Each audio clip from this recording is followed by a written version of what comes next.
Good morning, everyone. I'm back for vlog number 5, or attempt 3, vlog number 5, possibly vlog number 6. I've yet to edit the Sherwood Forest video. I had a quick glance over the photos and not sure if the photos and film are up to scratch again. As I've mentioned already, if you've seen vlog 5, I'm a little bit out of practice. You'll probably notice that by the gap in vlogs. That's thanks to my son being born back end of August last year. So yeah, I've got a lot of catching up to do, I think. But since his sleep schedule is getting a little bit more predictable, I've been able to get out a couple of mornings now. This is the second one in 2 weeks, in fact. A week actually. Last time I went to Sherwood Forest. Today I couldn't have come. It's strange because although the habitat is somewhat similar, I've come to ancient woodland bordered by heathland. The landscape couldn't be more different. And what's even more strange is I've been met with the same 2 bird species that I was met with at Sherwood.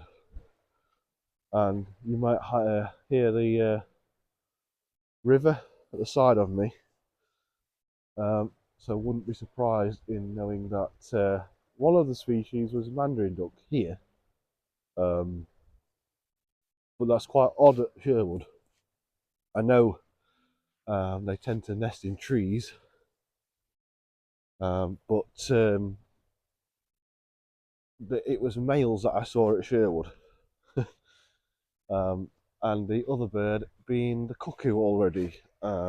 Of course, being the ever elusive cuckoo, I've only heard it, but as I was able to track it down at Sherwood Forest, I'm hoping my luck will be in again today, and I might be able to get some photo finally, because I didn't quite manage it last week. So yeah, I'm hoping it's going to be a good morning. It's 5 a.m. Beautiful morning, although a little cold. Being up in the Peak District, you're always going to get a little bit of a wind chill. I did flush the 2 mandarins, so I'm just going to try and track those down, see where they've gone. In fact, I think I've come across them, so I will leave you guys here and see what I get.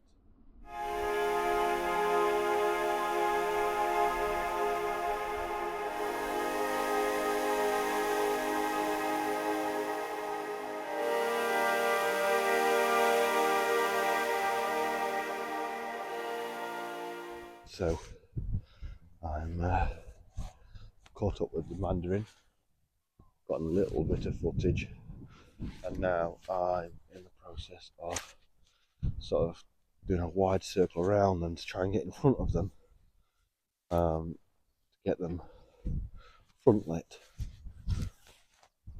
I've had to come through the marsh. Hopefully this pays off. Nope, I've just flushed them again. Well, this is going to be a little bit challenging. There's currently 4 that I can see.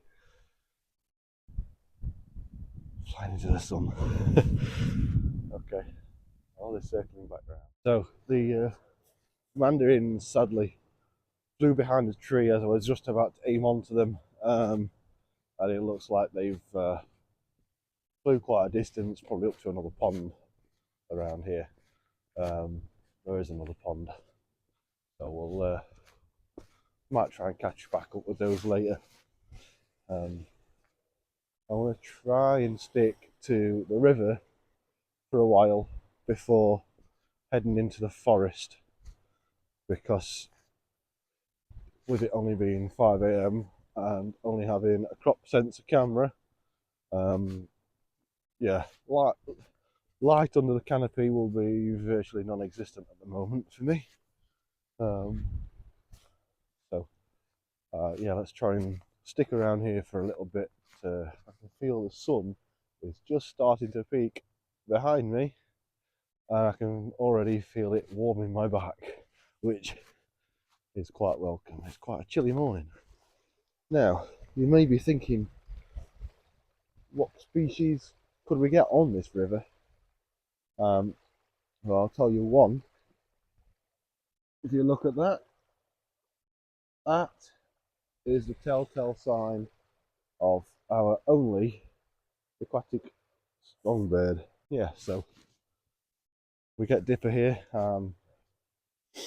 More than likely we'll get great wagtail. They're always entertaining to try and film and photograph when they're searching, well, hunting for flies.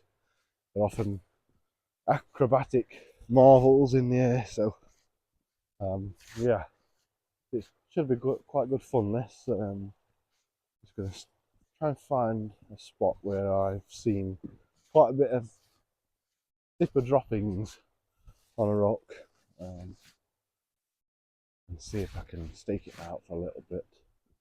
So sun's coming up a little bit more. Not had any luck on the river. Seems to be a bit quiet up this side. It might be a little bit too windy for them.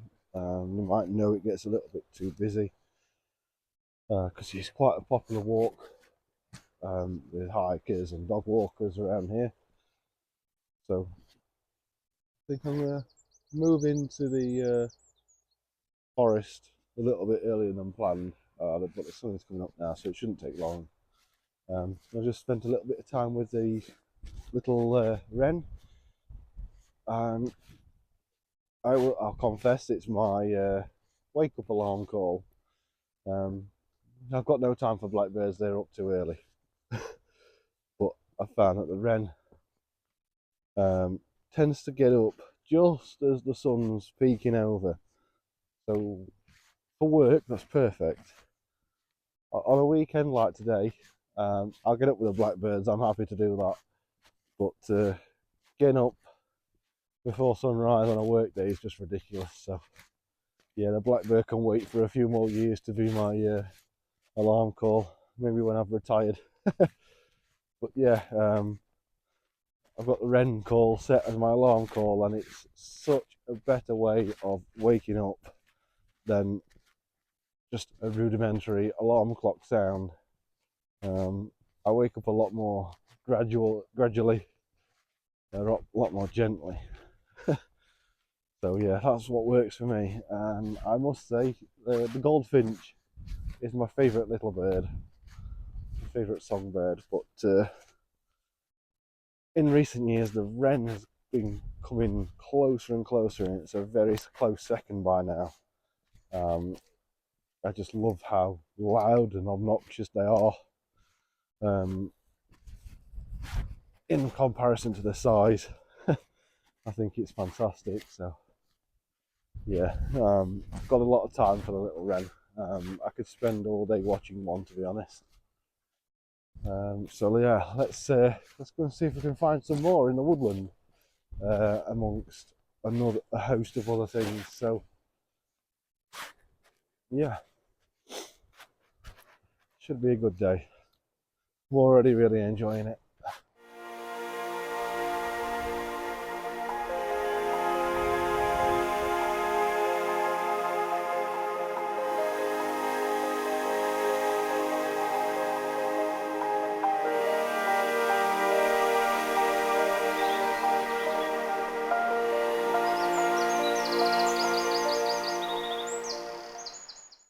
So I've just moved a little bit away from the river.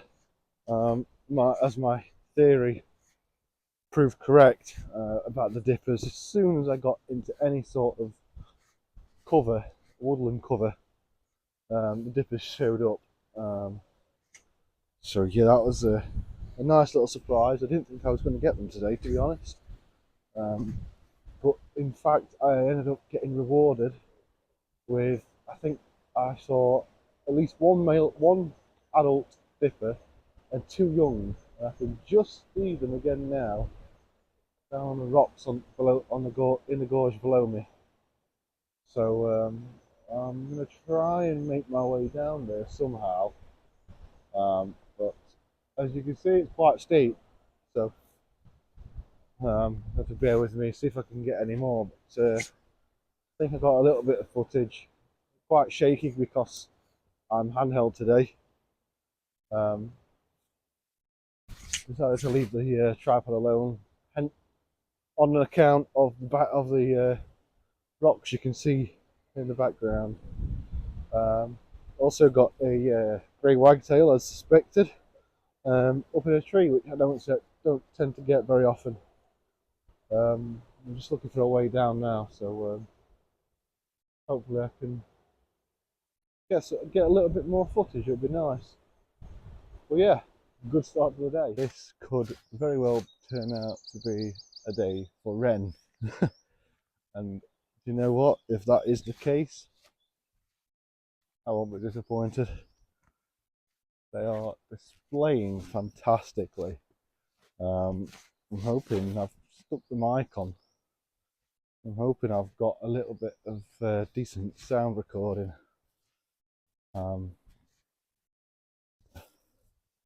Of a male singing right on the top of a little tree, a dead tree stump. So yeah, it's really good to hear it, and even better to watch it. Yeah, it's been a pretty good morning so far. The cuckoo has gone completely silent. I don't think I'm going to be able to find it. I don't think it will hang around here much. I think it was more up on the moorlands where there's a bit more sparse tree cover. Yeah, it's looking promising to see what else I can find down in the gorge. Yeah, I've not seen any. The two or three species of bird you get here that it's sort of renowned for are the pied and spotted flycatcher and common redstart. Now I saw the pied flycatcher last year and got quite good views of it. I'll put a clip on now of last year's bird or birds. I found a pair.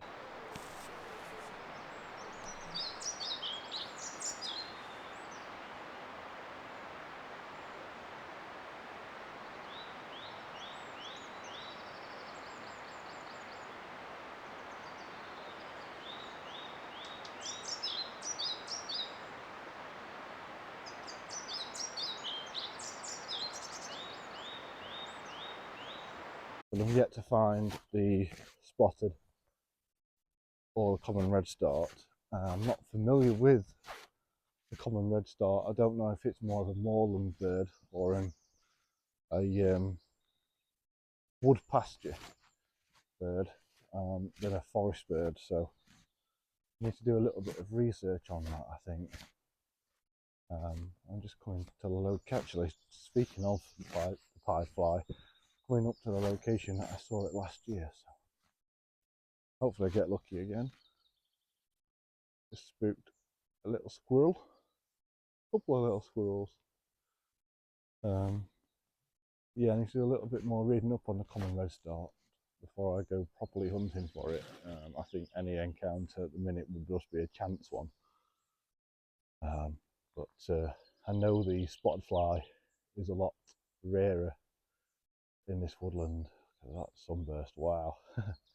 Can't get away from it now. It's a lot rarer than the pied fly in this particular woodland. So it's going to take some luck getting it, but it'd definitely be nice if I do.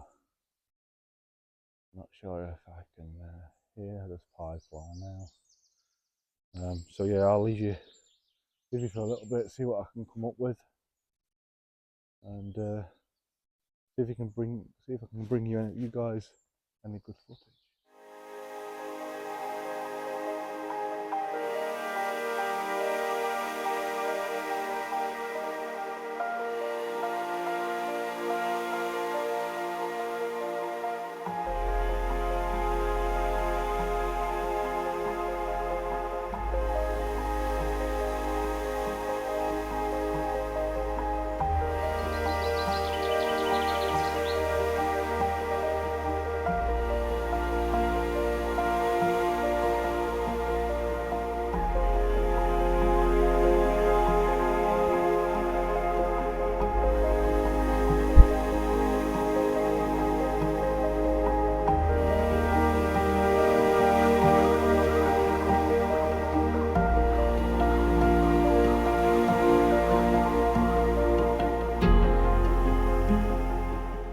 Okay, that's well and truly morning made. The abrupt ending of the video then, and probably the shocked look on my face, was the result of looked like a roe deer buck. Not a buck. It definitely was a buck. A young, probably a yearling roe deer buck, came right past me, spooked by. I think there's some people in the forest looking for pied fly catchers, maybe unbottling the nest boxes, because they've got a ladder with them, and that's twice that's happened to me, not only in my lifetime but in the past year or so, where a roe deer has been spooked by another person and come running right towards me. A trick with deer, as you might know, is just stay as still as you can. So I kept my figure tucked in, and moved only slowly, and I was able to bring you some stunning footage of a little yearling buck running right the way past me. I'm trying to see which way he went, but I don't think I'll catch up to him now. Yeah, wow, what an encounter. This is why I come out early. This is why I do wildlife photography. Moments like this, you could have the worst day ever, and you come out in nature like this, and something magical like that happens, and just makes everything not even important. What an amazing encounter. So I've just bumped into the guys with the ladder, and they are indeed looking for pied fly catching nests. Didn't ask them if they'd seen any already, but I just got to the ones that I know for certain were active last year, and the gentleman checking the nest boxes very kindly asked if I wanted to have a look. So we went up, but sadly don't seem to be active this year, which is a shame. I think if I bump into them a bit further down, I'll ask if they've seen any that I have seen so far. But yeah, it's they said if they've not got them, if there's nothing nesting in it at this time, it's very unlikely that they'll actually nest at all in that one particular box. And I checked two. Bug catching a ride on my ear. Yeah, and quite a few fail, he said, so quite sad. I know they're not doing great anyway. I don't think they're on an endangered list. I may be wrong. I'm not. I'll have to have a look when I get back. But they're certainly not common, and the nest boxes tend to be sort of taken up by blue tits if they're too early. I mentioned earlier about the cork the entrances until the pie flycatcher season sort of starts. Because with them being migratory birds, they get here a lot later than what blue tits start nesting at. So yeah, it's important. They're doing a great conservation job there. I applaud them in everything they're doing. It's great, really. That was a ranger from the Peak District. Just come on, a little beautiful patch of bluebells behind me. Most of the places I've been so far, it's a little bit too late and they're going over. It seems here, with a lot better dappled sun, a lot better canopy cover, they seem to be either late blooming or clinging on for a little bit longer than usual. So I'll try and get a little bit of a mini forest landscape with these. I think I'll probably have to use my iPhone because big lens isn't so great for landscape, as you may all know.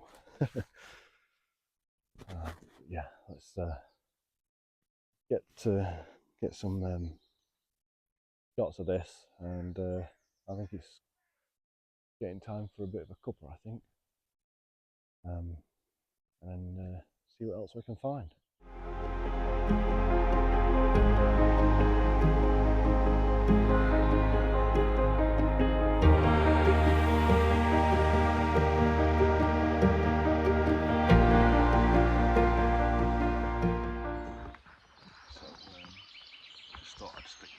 Merlin Bird ID app on.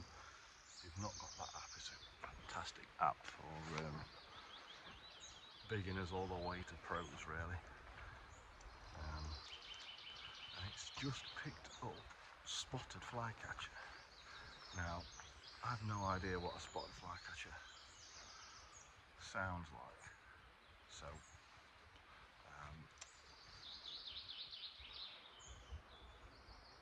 trees, thought it was an idea. I used the Bird ID app to search for the sound, the call. And I will admit, I put it on a little bit loud because I couldn't really hear much. And I'm pretty sure I've heard it calling back. I don't usually use the app for things like that. I don't like to. Forgive the hat, forgive the hair. Yeah, so I don't know what one sounds like, as I was saying. So I put the call on just to try and learn quickly what it sounds like, and it's quite a shrill, quite a short call. Put it on a little bit louder than maybe I usually do because of the water, and one started calling back, and that's not something I usually do. I don't like to disturb the birds. I don't like to cause them stress, which overusing sounds, there's an argument that one call doesn't do much harm,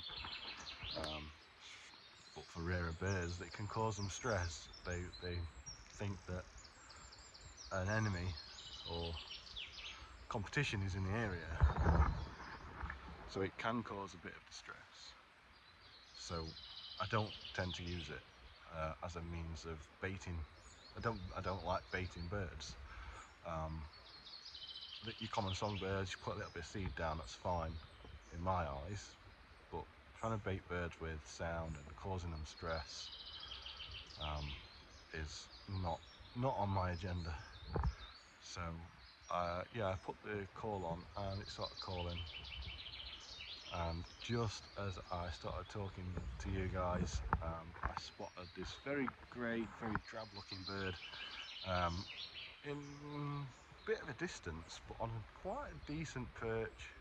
It was just catching the light, and look, just zoomed in, and it definitely was the spotted flycatcher. So that's now added to my life list, and I've got a little bit of footage to show you guys. It's quite an unassuming bird in looks and call, but it's still a rather special one to see, given how few there are and how dwindling their habitats are here in the UK, and their breeding ground. So yeah, that's a nice bird to add to the list. Will admit it's not as pretty as the pied flycatcher in my eyes. I do like the black and white contrast, but you get up close to one and it does have some stunning markings still. So hopefully I can wait around here. I think this is where I'm going to have my morning cuppa, and see if I can get it on a little bit of a better perch, maybe a little bit closer, to be able to show you some of those details in its plumage. Because even with my preference to the pied fly, it's still a beautiful looking bird. All birds are. Just people's preference, I guess. So yeah, cuppa time and see what I can get. Considering putting a little bit of bug spray on, or maybe I can use the bugs as a way to draw in the spotted and the pied flycatchers. That'd be ideal. Okay, catch you guys later.